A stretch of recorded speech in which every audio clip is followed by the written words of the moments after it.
Bismillahirrahmanirrahim. Assalamualaikum warahmatullahi wabarakatuh. Sahabat yang budiman, kembali lagi bersama saya Al Arif Sanjaya.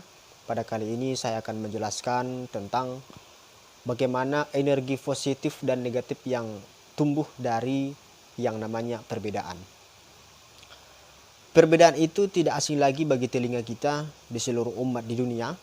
Baik saya, Anda, ataupun siapapun juga, yang namanya perbedaan itu tidak asing lagi. Karena bagi sebagian orang perbedaan itu adalah salah satu musuh.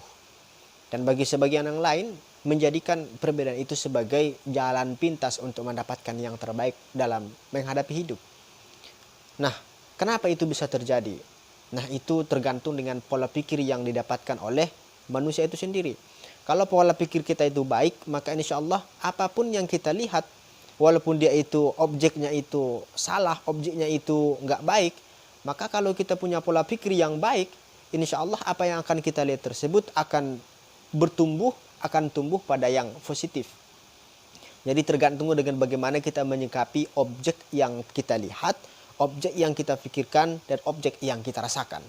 Sekarang yang kita bahas itu yaitu tentang perbedaan. Bagaimana perbedaan itu membuat satu bangsa menjadi kacau. Bagaimana perbedaan itu membuat satu bangsa itu juga semakin damai, semakin memperoleh toleransi yang sangat tinggi. Jadi itu yang harus saya jelaskan pada episode kali ini. Yang pertama, perbedaan kita jadikan sebagai energi positif. Perbedaan itu bisa kita jadikan sebagai energi positif apabila kita saling memahami. Misalkan saya beragama Islam, ada kawan saya beragama Kristen, atau beragama Buddha, atau beragama yang lain. Nah, kalau ini saling mengetahui, saling tahu tentang arti daripada Islam, saling tahu tentang arti daripada Kristen, maka insya Allah yang akan terjadi adalah kerukunan. Saya tahu dia Kristen. Kristen itu dalam agamanya, mereka meyakini bahwa Tuhan itu adalah Yesus. Ya silahkan, itu adalah pemahaman mereka, itulah keyakinan mereka. Tapi apakah saya harus meyakininya? Tidak. Tapi apakah saya harus menerimanya? Saya terima. Saya terima itu sebagai keyakinan mereka. Tapi bukan berarti saya itu meyakini ketuhanan mereka, tidak. Tapi saya hanya menerima apa yang mereka pikirkan, apa yang mereka yakini. Kalau posisi seperti ini kita lakukan dalam menghadapi hidup, insya Allah akan kita dapatkan kerukunan.